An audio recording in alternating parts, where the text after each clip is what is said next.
Alright, so welcome to the last episode 26. This is going to be a kind of short episode, unfortunately, because I actually recorded it once already. And if you're following me on Twitter, I actually lost an hour and 30 minutes of recording, and then there's the couple of hours in between of that of me doing processing and running about and things off camera so that you guys have all the fun stuff to watch. But so lots was done, lots and lots and lots was done, and unfortunately the audio didn't come out right on the recorded footage, so all that was lost. So this episode is actually going to be a really short one. It's mostly going to be me going through everything we've done. So a lot of me talking and a lot of explanations and things. So one of the first things we did is that I put in these carpenter's doors. So basically now they blend in, the mini workshop blends in, and we can have more little rooms like this off the side, and they kind of blend in with their surrounding. The next thing I did is I went and showed you all the updates to the Ars Magica room. So I've tried some decoration ideas out for the dark area and the light area. So this light area is a combination of marble and holy stone. I didn't make it all out of holy stone because all of it, literally all of it, has these little blinking lights on it. So I didn't want to cover it all in that. It makes some nice noises when you walk on it though. And the rest of it is marble. I did also confirm that there is a bug at the moment with Ars Magica which makes these lose their pairing to these objects so that they no longer function, or rather the battery loses its charge and the connections no longer work, so you have to reset them constantly. So basically batteries at the moment are a bit useless, which also means that our Nexus is broken fundamentally. What else did we do? Let me just put this stuff away. Right, I also made some changes to the agriculture section, which we have to run there at the moment. So the reason why the Nexus is broken at the moment is because batteries lose their charge. So all the stored up energy that was in the light battery that only gets used whenever I walk in the room is completely depleted just by the fact that it was unloaded in a chunk at some point. So these no longer turn on. So I'll have to manually implement them at some point off camera just so that we can use the Nexus again to get around the base. If we come to the agriculture room, I've been using a lot of sugarcane. I'll also show you why. We have a tree section now, which is nice. It's completely overgrown, so I need to take a lumber axe to it at some point. We also have canola. Canola seeds are from Rorax, and each of these plants drops a hell of a lot of seeds, which is a good thing, because it's just part of the processing. These get ground down into canola oil, which is just called lubricant in rotary craft, but the lubricant is used to stop machines from destroying themselves, but I'll show you what I mean in a second. So let's run on back to where most of the recording was done today.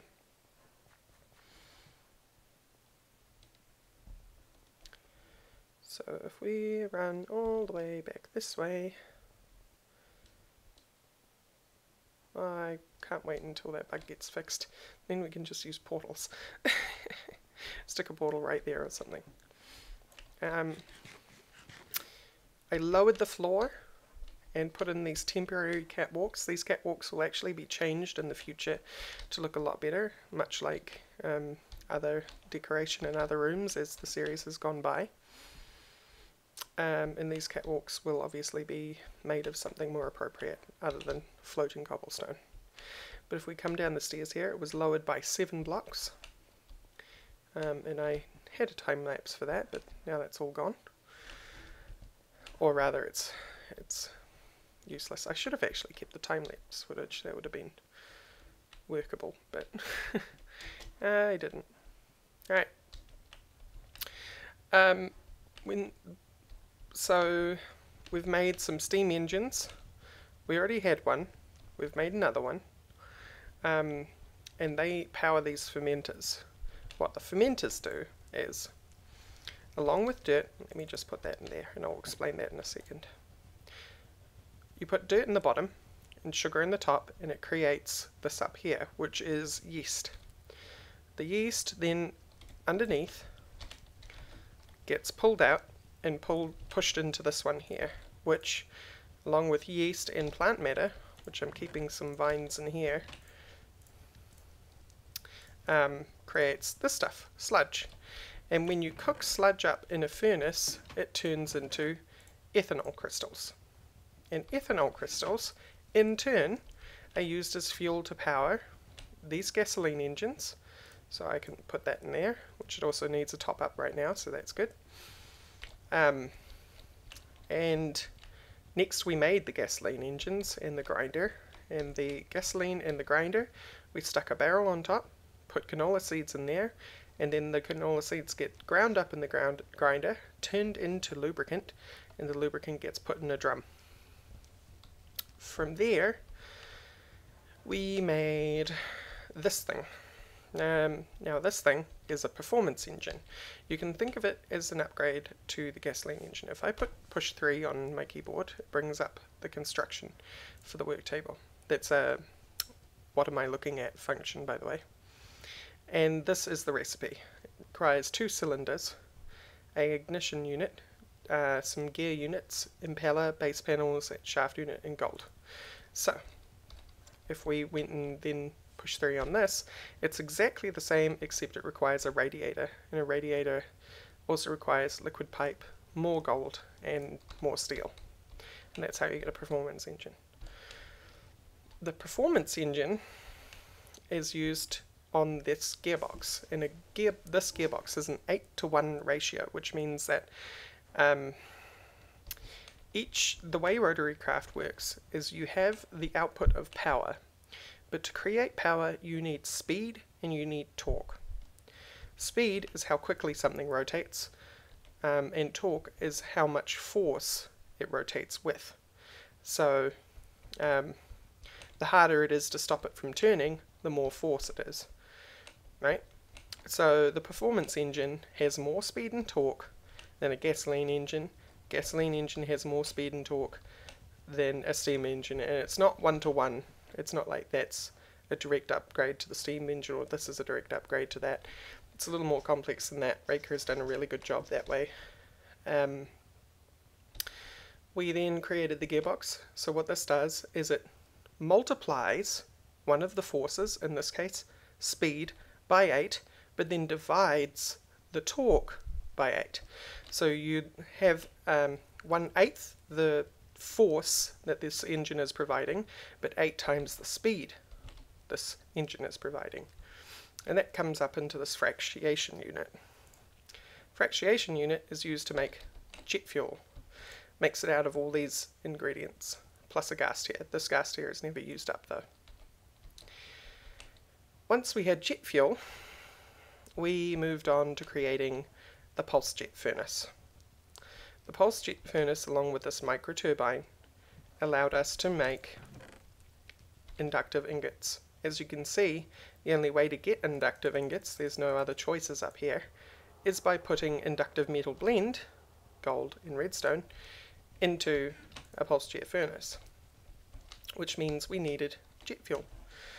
Why we needed that was so that we could get a tier 3 upgrade to this magnostatic engine. This magnostatic engine, along with another 8 times gear, is, and see this one is damaged because I didn't get lubricant into it fast enough, is powering this extractor. And this extractor goes through a quite long process to get us anywhere between 5 times to 10 times the amount of ore and so on that just a block provides. This was a block of 64, it has been since extracted into a whole bunch of other stuff. And the reason I specifically have redstone in here is because we wanted tungsten flakes. And we use tungsten flakes to make tungsten ingots, and that is the future of what next episode was going to get into, is why we needed the tungsten flakes.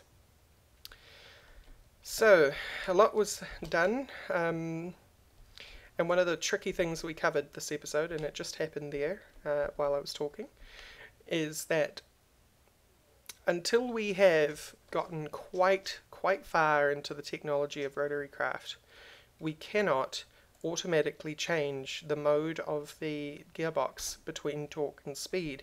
However, this thing requires a lot of speed.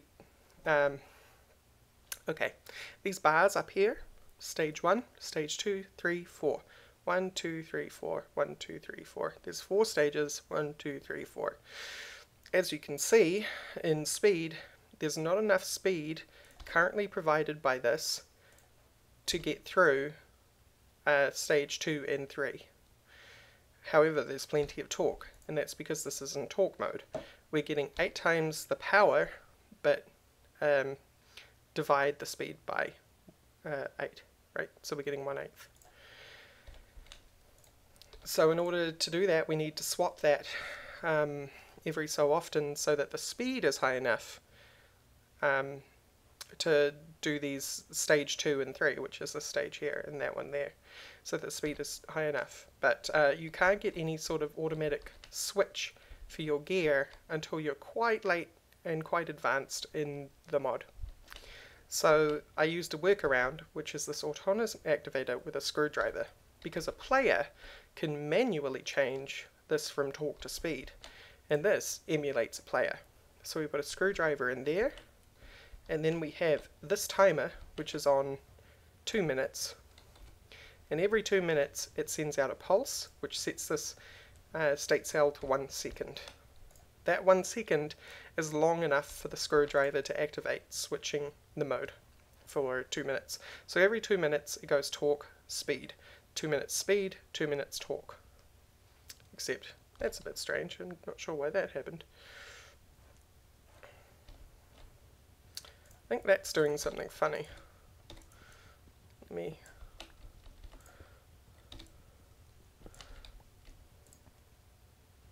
Yeah, that got stuck on. That was interesting. Alright, and we will change you to 1 second again. Very strange. For some reason that signal got stuck on.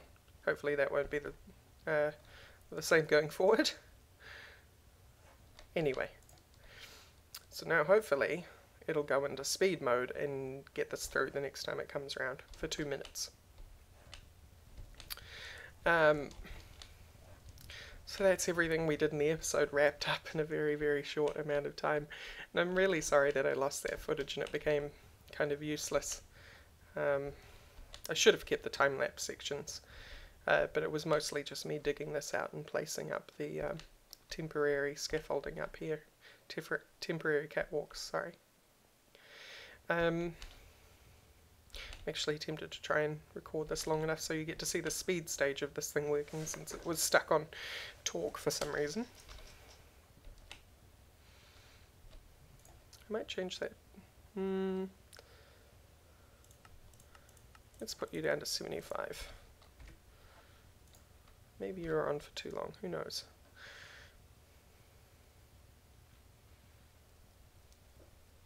So yeah, and I'm also kind of worn out for things to talk about because I was talking for so long this episode. So I'm really sorry that I lost that footage. But hopefully this gives you something to watch in the meantime, shows you I'm not dead. Change the speed, go. Yeah, see, that's the way that was meant to work, but this is stuck on again.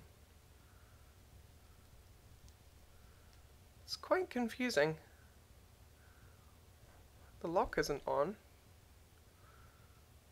Buggy. Alright. I might need to move this back one and put some red wire in between. In fact, I'll do that on camera, why not?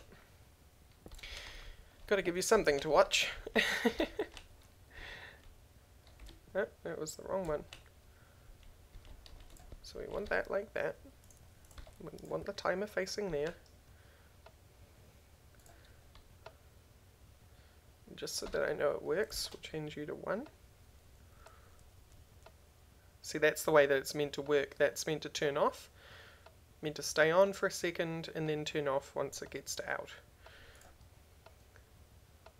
So if I put this up to, let's say 5 seconds, you'll see it turns on for a second, then it comes around for 5 seconds. It's just to lengthen the pulse, basically, is what that is. Do we have any red wire in here? We don't, but we have redstone dust.